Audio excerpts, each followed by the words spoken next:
Hey guys, I'm on my way to fill up air in my gas, and I wanted to record a video doing a simple 5-minute how to fill air in your tires and the process that you need to go through.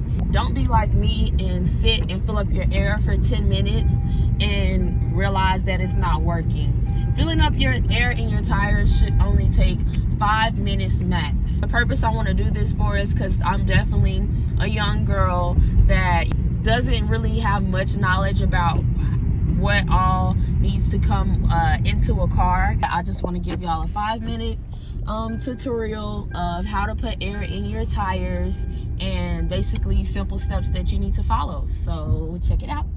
So first things first, every car has this on the inside of their door. It tells you the proper amount of pressure for each tire. This is important. So this tool here is what you use to check the pressure. I came back. So this is the tool you use to see how much pressure it has, and it'll just pop out. So this is at 42. And you just want to make sure they're even. I think the max for this one is 45. So this tire is at 42. This one. And always remember to have caps on your tires because you don't want debris getting into them. This one is about 41, so I'll take it. So I noticed that the pressure was low, so I went ahead and started to put the air on, and that's what you hear. As you can see, this one's at 30.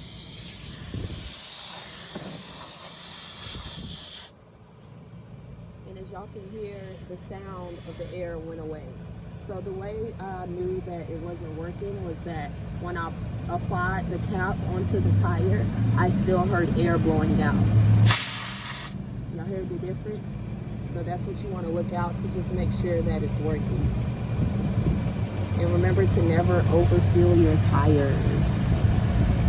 This is the last tire I just checked, and that's what it was at. And this is a different metal cap because I got it from like an AutoZone. And last tire, and we're done.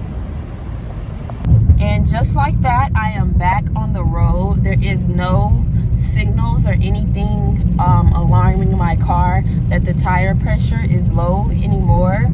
And also what you want to make sure is that since there isn't a sign anymore, that I know that it's adequately filled. I know that each tire is at the same level because after I put air in each of them, I recheck them. I recheck the air. So that was a quick 5-minute how-to video. It literally only took about 5 minutes. Yeah, so thank you guys for watching, and get to it.